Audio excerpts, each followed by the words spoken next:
Dear students, you might be amused to see so many images on the slide. We are not going to have a music class today. It's a science class, and you can see so many devices and animals even, and all of them are commonly related here because each of these items shown here is producing a sound. Maybe a trumpet, a speaker, a bell, a cell phone, or a dog, all are producing sound. So today we are going to understand how sound is produced and how it propagates, how it spreads from the source to other places. So our topic today is sound production and propagation. Sound is produced by vibrations. Vibration is to and fro motion of matter. This, students, you have studied in your previous classes also. When a particle of matter is in its rest position, we call it as the mean position. And when it vibrates, it will either go towards the left and right or in the forward and backward direction. This kind of movement is called vibration or an oscillation. So vibrating, oscillating objects produce sound. So very good examples of how sound is produced or when sound is produced are when you stretch a rubber band and pluck it. A sound is produced. When the birds flap their wings, they produce sound. When our vocal cords vibrate, we can hear our voice. When the membrane of a drum vibrates, we hear the sound of the drum. When a tuning fork is struck on a rubber pad, it produces a sound. So let us observe some vibrations with a simple activity which all of you can perform in your homes as well. To see vibrations, we need a small bowl and we wrap a polythene tightly on it so that its surface becomes very taut, very stretched. And if you hit it, it's like a drum and it begins to produce sound. So we'll see the vibrations by keeping the mustard seeds on it. You can try this in your home and you'll see the movement when I start the beat of the music. This is also going to beat, the seeds are also going to dance with the beat.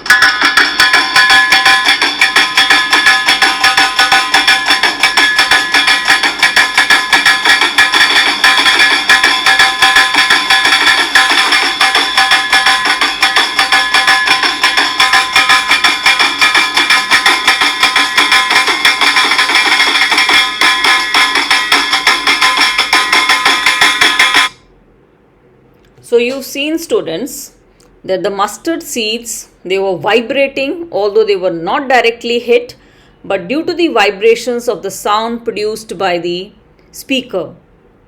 So the sound is produced by vibrating particles of matter and it is transferred from one type of matter to another.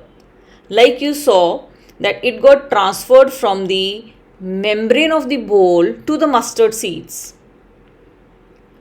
The matter or substance through which sound is transmitted is called a medium. So in this case, in the activity you saw, the medium was the plastic or you can say the polythene cover we had used, and the second medium was the air, and the third medium was the mustard seeds. So medium can be a solid or a liquid or a gas. A particle of the medium in contact with the vibrating object is first displaced, and it is displaced from its equilibrium position. Equilibrium position is a rest position or a mean position of the particle, as a result of which the adjacent particle, adjacent means lying close to it, gets displaced from its position of rest. After displacing the adjacent particle, the first particle comes back to its original position. You can think about of a situation in which three of your friends are sitting very close to each other, and if one pushes the other one and comes back, this is the position of the first particle. So this is vibration. So what will happen to the second one? Second one will fall on the third one. So this kind of disturbance or vibration is produced when sound travels. The particles of the medium do not move forward themselves. So if a particle is vibrating, it is simply vibrating in its own position. It is not going to change its position. But when it is vibrating, moving left, right, front, back, it is striking all other particles around it. So this disturbance in this particle is traveling all around to other particles that are adjacent to it, that are connected to it, that are joined to it.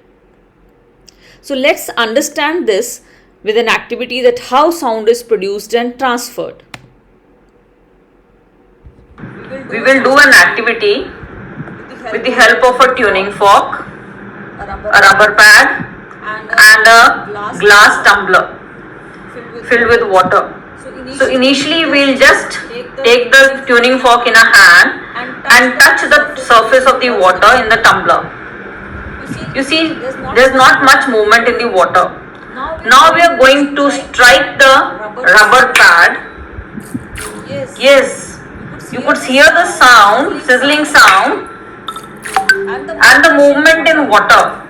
This has happened because the vibration has been produced when we hit the tuning fork, and this vibration is traveling to water, so water also begins to vibrate. So this is how we can see the transfer of the waves from the tuning fork to the water.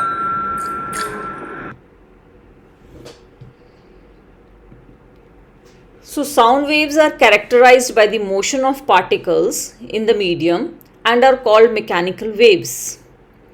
Mechanical waves are waves that require a medium in order to transport their energy from one location to another, which means that if a wave is transferred through some medium, maybe a solid or a liquid or a gas, it is transporting the energy from one medium to another, then such waves are called mechanical waves. Let's understand with this activity. Now in this activity, children, we have a tennis ball that is hung with the help of a string, and now we are going to touch it with a tuning fork. On touching with the tuning fork, you see that the ball is not moving, it is in the same position. Now we are going to strike the tuning fork on the rubber pad, and you can see the fork is at the same place, the ball is striking, but initially it was struck and the ball went away towards the wall, but now it is not bouncing again and again. The reason is, on hitting the rubber pad, there was vibration, and due to this vibration, the vibration pushed the ball towards the wall, and as the vibrations reduce, the ball comes to rest again. So this shows that the vibrations are produced, and these vibrations, they transfer the energy, and that is why we call it as the wave is called as a mechanical wave, because the vibrations are transferred from one matter to another matter. So we can summarize few points about sound. Sound is a form of energy.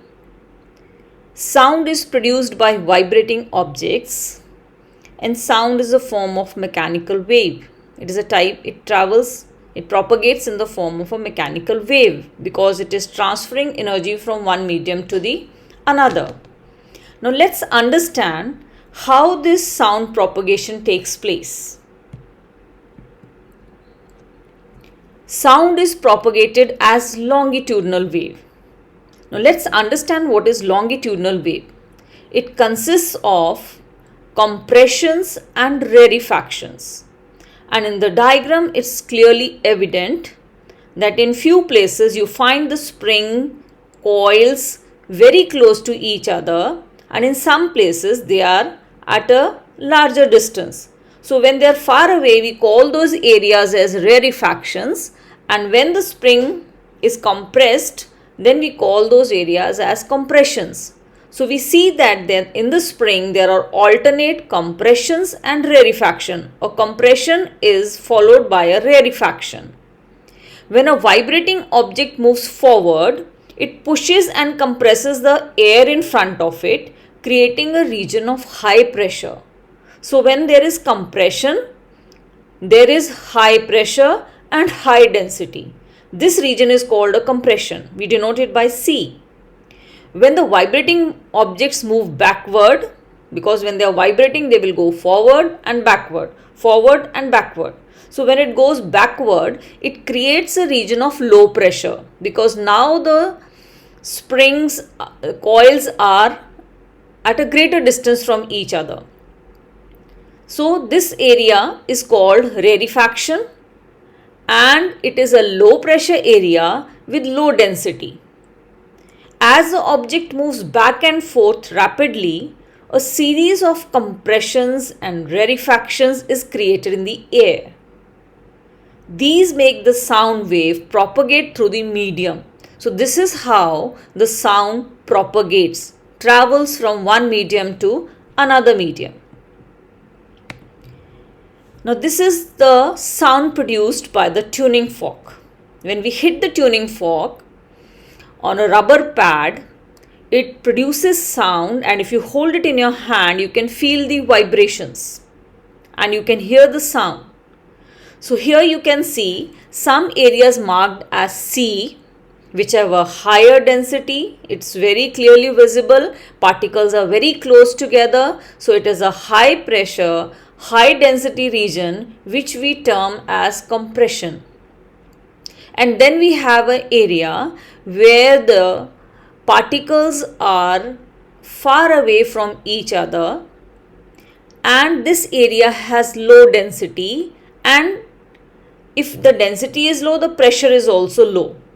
Then it is followed again by compression, then compression is followed by rarefaction. So this is how the sound is produced by vibrating tuning fork, in the form of compression, rarefaction, and such kind of waves are called longitudinal waves.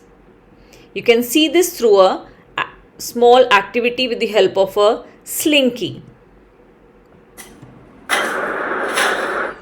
The slinky is given a jerk, and you can see the wave traveling down and up.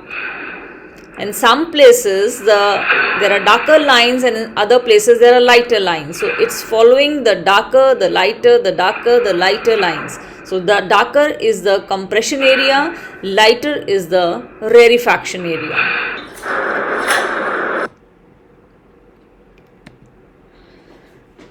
Okay, coming to the sound propagation, whether it requires a medium or not. So we've seen that sound travels through solid, through liquid, through air. So it needs some material medium.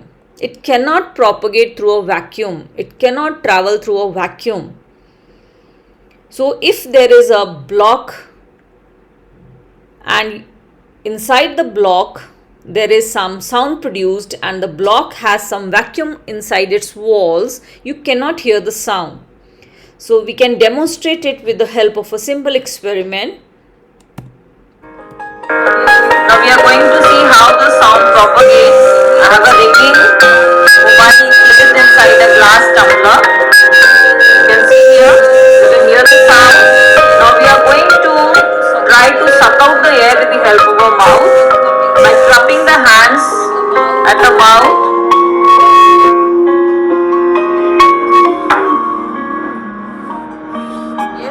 Yes, you can now notice that the sound has become very feeble. Now when we remove our hand, again you see the sound. You can notice the sound being so loud. That means sound needs the air to travel. When we had sucked out the air, the sound did not travel because it did not get any medium to move. So this shows that sound needs a medium, air, water or any solid to travel. I hope these concepts are clear to you. You can perform these activities to have a better understanding of how sound is produced and how it gets propagated. Thank you for watching this.